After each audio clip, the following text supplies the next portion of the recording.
ma ano to pala maistorya ta gagmay. Alam mo lately or sidi lang nga kagapon or kaina sang aga. Nagapost ko sang ng mga kalamutan, mga funny videos nga nakikita ko sa Facebook. Hasta nga sang nakakita naman ko sang mga quotations, mga quotes about lain sang buot nga daw may pitik sa akon. Guys, kung ara ka mo sa social media, wag nyo naman seryosohon ang tanan nga ginapost sang isa ka tawo sa wall niya pertaining to her or the owner of the Facebook. Partly maybe. Kaya kung minsan normal, dahil normal pa yung utak natin, normal pa yung feelings natin, wala pa tayong dementia, guys. At magiging proud tayo na na-absorb natin yung kung ano yung mga nababasa natin. Hindi ibig sabihin na gin-post mo yun para may pinatamaan ka. May na-recall ka lang. May na-remember ka lang. At normal lang yun na kung minsan na-post natin. Pero hindi ibig sabihin na yung akala mo kasi sa mga tao yung grabe no, simula ba nang naipanganak ako, alam niyo yung problema ko? Simula ba nang lumaki ako, andyan kayo 24 hours sa akin? Naging friends, maaari tayo. Meron tayong kwentuhan. Pero wag mo naman i-claim na lahat ng maaring 75% alam mo kung sino ako, kung ano yung family ko. Pero meron pa rin 25% na ako yun. Effort ko yun. Kaya kunting hinay-hinay naman at saka makiramdam din kayo kung ito ba ang mga comments ko o ito ba ang post niya. Kung sumagot ako dito, maaari ba siyang masasaktan o makampante or ano. Kaya ako, never ako nagko-comment. Pag medyo personal na tungkol family or ill feeling ng isang kahit friend ko pa, kahit kamag-anak ko pa, hindi ako nagsiseryoso na mag-comment or tinitira ko yung nag-post. Kasi dagdag ka lang. Maaaring dagdag ka lang sa dinadala. Naiintindihan nyo ba yun? Kaya merong nagbabardagulan sa social media. Ang sabi nila, kailangan daw i-separate yung mga seniors kisa sa mga bata. Kasi minsan, hindi tayo nababagay na mag-comment sa mga seryosong bagay. Kaya dapat i-analyze din natin kung atat na atat ka sa kilala mo na nag-post, basahin mo lang, huwag kang mag-comment kasi maaring ma-hurt mo din yung feelings niya o maiinsulto mo siya.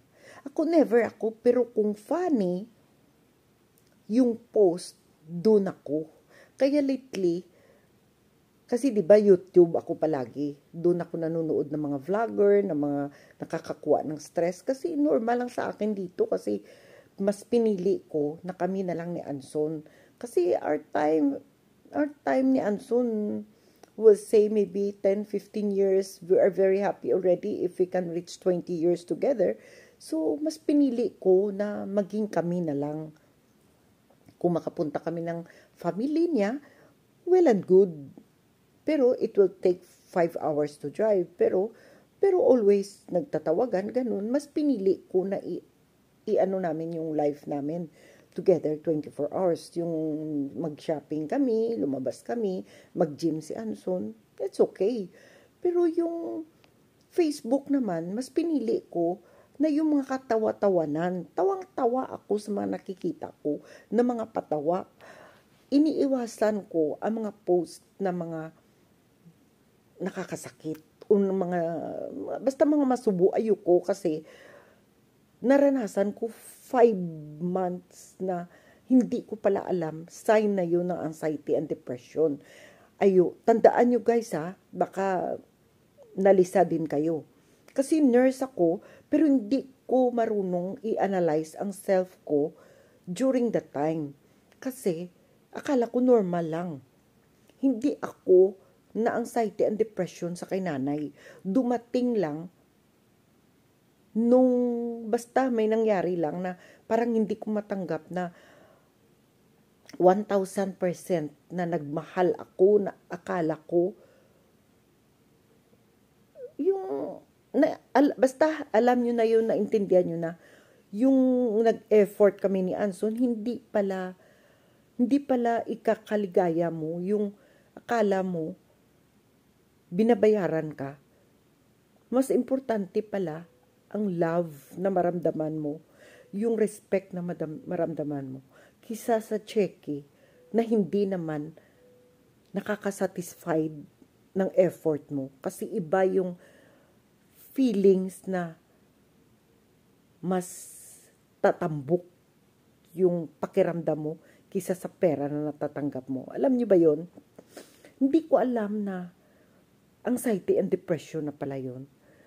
Pero pinag-pray ko kasi ayokong maligo, ayokong bumangon, ayokong mag-shopping, ayokong lumabas. 4 to 5 months akong ganun. Until such time na ano na ni Ariana, Mama, bakit iba ang itsura mo? Parang nagsag yung mukha mo na, parang dry na ang itsura mo. Parang hindi ka pa nagbibihis, hindi ka pa naliligo. Parang iba. Yun na. Nahalata ni Arian. Pati si Bella nahalata. Mommy, why Mama is not calling us? Why she's always late? Kasi may oras kami kung ano tumawag sa umaga at sa gabi. Yun na pala yun. 4 to 5 months na dinadala ko yun. Hanggang sa isang araw, nag-pray ako.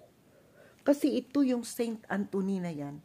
Nasa labas yun ng patio. Parang bigla kong nagbasa ako sa Google kung sino si Saint Anthony. Doon ko at umiyak ako. Pinaliguan ko siya at pinasok dito sa loob. At iniyakan ko siya ng tudo-tudo. Nirelease ko lahat ng pains ko. Nagulat ako, nakatulog ako. Pagising ko, okay na ako. Naligo ako, naglipstick ako, lahat nagpaganda ako. Bumalik ako, it's like magic.